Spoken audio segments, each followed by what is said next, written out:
Okay, so now I'm going to focus on the Bridge Creek Intensively Monitored Watershed study, where we used a large-scale restoration experiment to evaluate the effectiveness of beaver dam analogs and beaver dam activity.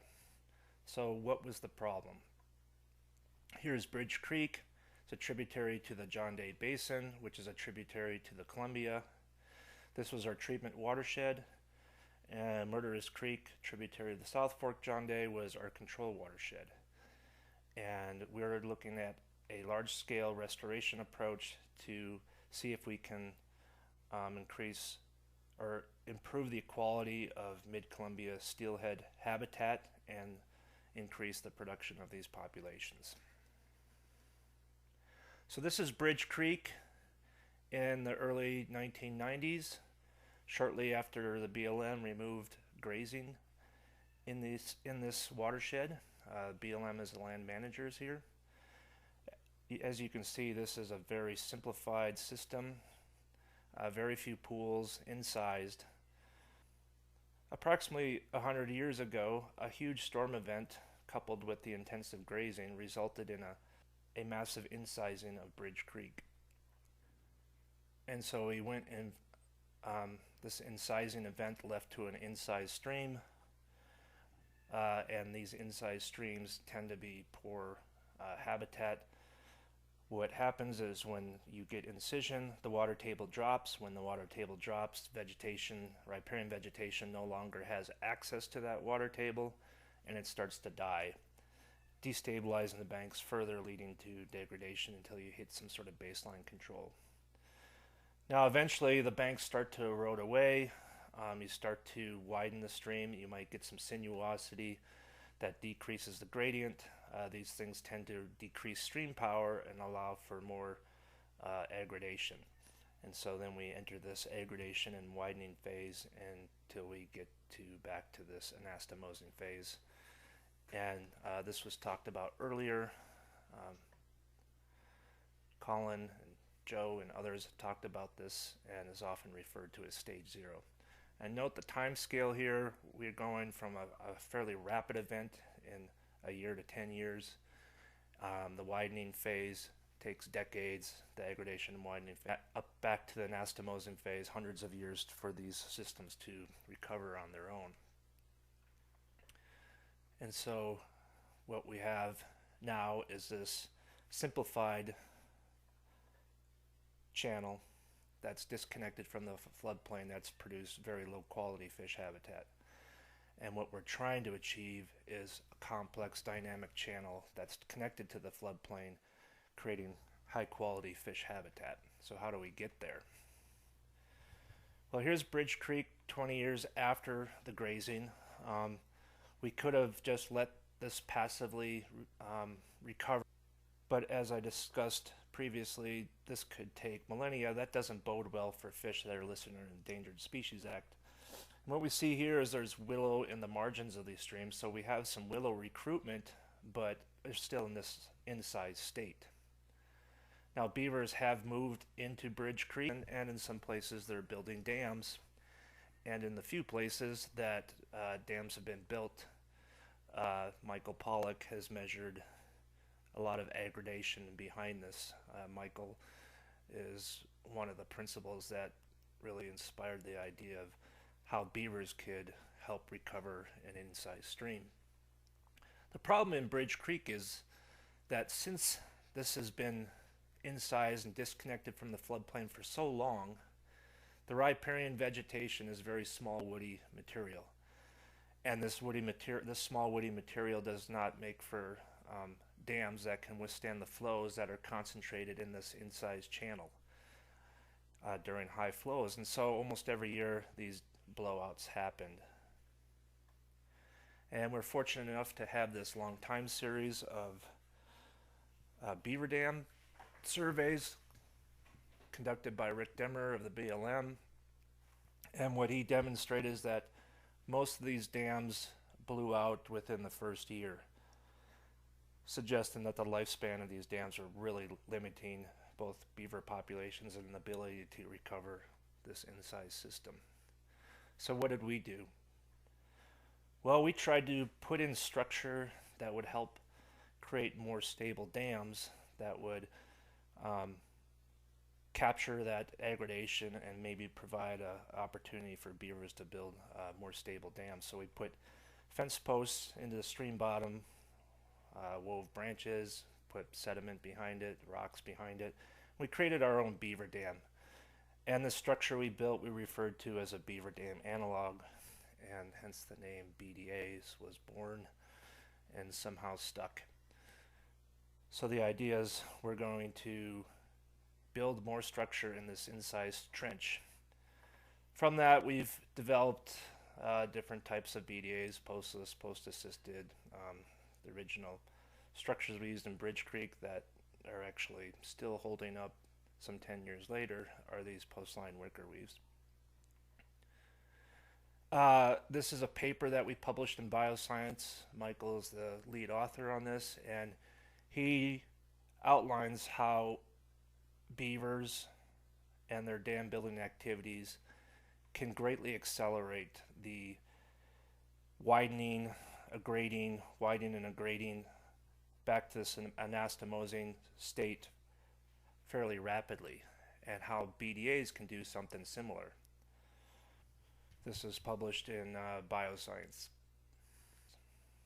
So in Bridge Creek, we're testing whether BDAs can assist in the incision recovery process and whether this provides benefits to fish. And what we're trying to evaluate whether we can circumvent some of these slow processes that eventually lead to recovery and greatly accelerate the aggradation and widening process to reach this anastomosing stage. And so instead of taking millennia, maybe we can do this within a decade. Here's a conceptual model of how this approach can influence both fish habitat and beaver habitat. The idea is we put in some more stable structures that beavers will build their dams on. Those dams will increase water levels, increase groundwater exchange, and so on. That makes habitat complexity for steelhead. And this reconnection to the floodplain also releases the dam pressure and extends the dam life. As water rises and now is connected to the floodplain, a lot of that power during high flows is dissipated across a much broader area, reducing stream power, and that allows these beaver dams to stay in place. That connected floodplain also increases riparian recruitment. Eventually, the population of beavers starts to increase, and beavers maintain this whole system. So we mimic, promote these processes, and beavers sustain it. So what did we actually do? We built the BDAs. We put them in strategic locations so that we could maximize the ability to reconnect floodplains, and these were built in complexes much like beavers do. We had 4 treatment reaches. Each reach was about 1 kilometer long. We eventually put in about 120 of these structures. And here's an example of a series of beaver dam analogs. So what did we find? Here's a time series of the beaver dam counts, much of them done by Rick Demers. What you can see here is the number of beaver dams bounced around quite a bit in Bridge Creek. And then we put in the structures, and so this is the number of beaver dams and structures. So in Bridge Creek, we saw this increase in both BDAs, of course, because we put them in, and beaver dams. And here's the treatment reach of how much that increased. But what's also of note here is, as you can see, that there are now beaver dams. We didn't put any BDAs in the control reaches. And so we think we created a source population in our treatment reaches that are now expanding throughout Bridge Creek. We found aggradation to be fairly rapid. This is just literally less than 6 months after we put in the structures. We got about 1 meter of aggradation. And we got pools forming downstream of these structures. We rapidly connected to the floodplain during these high flows. When people think about the effects of beaver dams on stream temperature, they most commonly think of what? That beaver dams do what to this water temperature? You slow the water down, you remove some of the riparian vegetation, of course it's going to heat up, right? So we did some temperature monitoring. We had temperature loggers above and below each of our reaches. These red areas are our treatment reaches. So we can evaluate how much the temperature changes as it travels through our treatment and control reaches. And here's an example of what this looks like as a longitudinal profile. If we start higher up in the system, this is 30 plus kilometers up, and we move downstream, you see this general warming trend as we move downstream. And so these are some control reaches. You can see the water starts to warm up as we're moving downstream, and then this blue is our treatment reach. This is the upstream temperature logger, this is the downstream temperature logger. We see this drop in stream temperature as it moves through this treatment reach, which had several beaver dams in it. And then when we start to see an increase in temperature, we get to another complex. Maybe the rate at which the temperature increases is a little slower, and then it continues to increase, and boom, we get a big drop. Well, what's happening right here? Temperature logger that shows this decrease in temperature is down here. This is a tributary to Bridge Creek. Here's the main stem of Bridge Creek. This is a 70-foot dam. What we believe is happening is, you get stratification in this reservoir. You get hyporheic flow that's being forced by this enormous head that's starting to come up downstream in these areas where you can see a lot of green showing. And that's putting in a lot cooler water. So we have this reservoir effect. Nonetheless, as we get to the next beaver complex, we still see a decrease in temperature, but now we're starting to see a warming as we go through the control reach. This other control reach still warming. Then we get to the next beaver complex, temperature goes down, and then we see this increase. So what this is telling us is that, if anything, beaver dams are decreasing water temperature. They certainly aren't leading to a more rapid increase in water temperature. Here's some more evidence of how beaver dams affect stream temperature. This is a treatment reach, this red, very close to our furthest upstream control reach. And you can see there's the extremes, these daily extremes before the beaver complex got established tended to be higher than in our control reach. And this gets more pronounced as we move downstream. And then after the beaver started to get established, what we can see is here is that same treatment reach. It's actually, the maximum temperatures are actually cooler than the upstream control reach. So we're really knocking down these maximum temperatures that tend to be more stable. We've compressed that diel cycle of temperature, and we can see this again as we're moving downstream. And this gets to be very crucial of how high these peaks are. Here we can see they're above 25 degrees C, which is pretty much lethal temperature, and if we can keep it below that, fish have a much higher likelihood they're going to survive.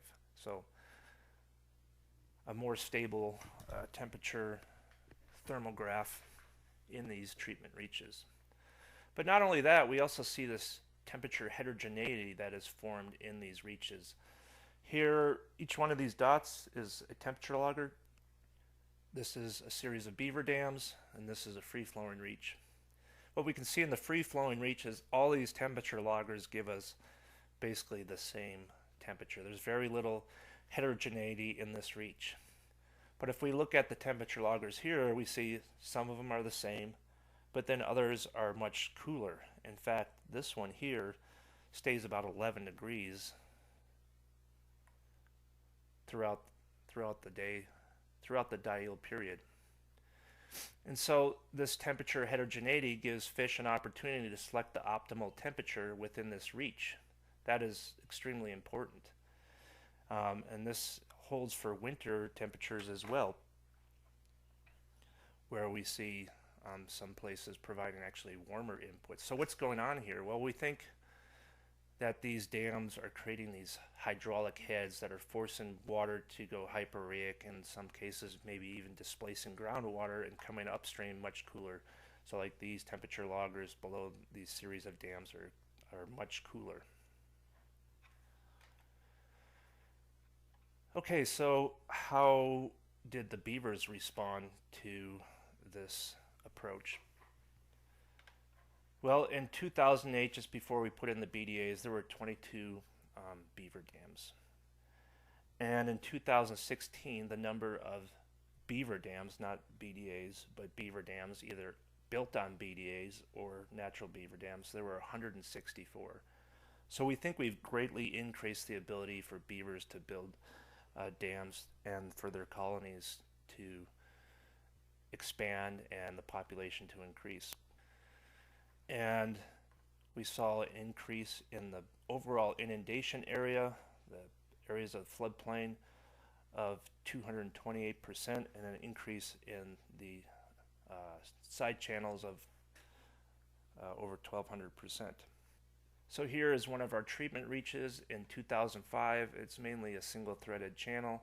We put in the BDAs and the beavers have transformed this reach. And this is a skeletalized version of it just to show the complexity of side channels in an inundation area compared to what it looked like previously before the restoration.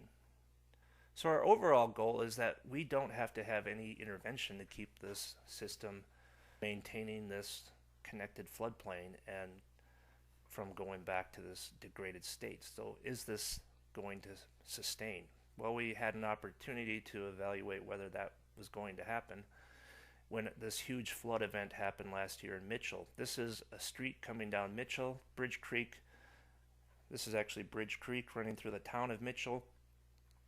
And so we had this huge storm event just park right here and dump a bunch of rain into Bridge Creek.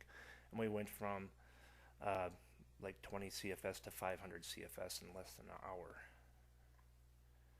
And this is what the first treatment reach downstream of that looked like after that flood event. Yeah, a lot of these dams were breached. But as you can see, the water is still out in the floodplain.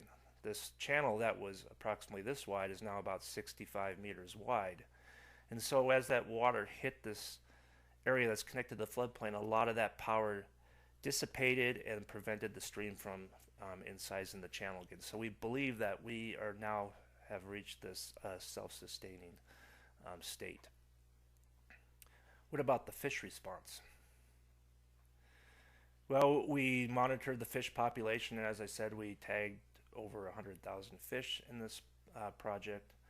We also had in-stream pit tag antennas to evaluate movement, and we also had an adult steelhead trap for all fish migrating upstream to spawn were captured here. So what we demonstrated is that juveniles preferred being in these impounded, these beaver dam complexes versus these free-flowing sections.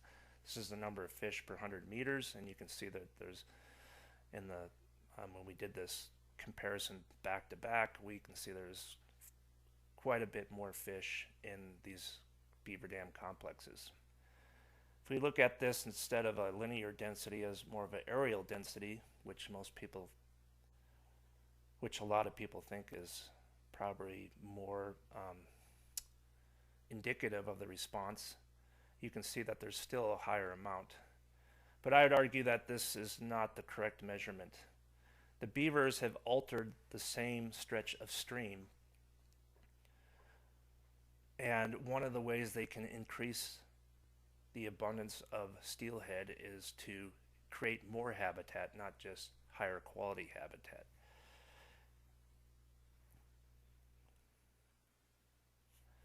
Here's the response of juvenile steelhead to the restoration. This is called an intervention analysis. I'll just quickly describe how this works. This is our control watershed, Murderers Creek, and this is our treatment watershed, Bridge Creek.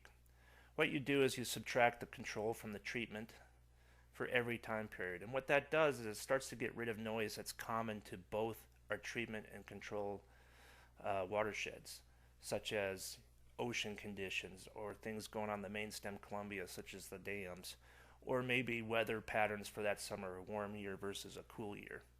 And so it greatly filters out a lot of noise that are external to the experiment. And so if we look at the number of fish pre-restoration, we see that on average there's about 50 more fish in Murders Creek than in Bridge Creek prior to the restoration. This was for 3 years prior to the restoration. This is the average. After the restoration, we see that the average has increased from minus 50 to about plus 30 fish. So an increase of on average about 80 fish per 100 meters in Bridge Creek relative to Murders Creek. So here's a way to summarize some of those fish responses. We have abundance. This is the difference between treatment controlled pre minus the difference of treatment controlled post. And like I said, there was about an increase of 80 fish. These confidence intervals do not cross zero. Zero means there's no difference. And so we saw a huge significant increase in abundance. We actually saw a decrease in growth, which we believe is due to density dependence. There's a strong correlation between density and fish growth in both our treatment and controls.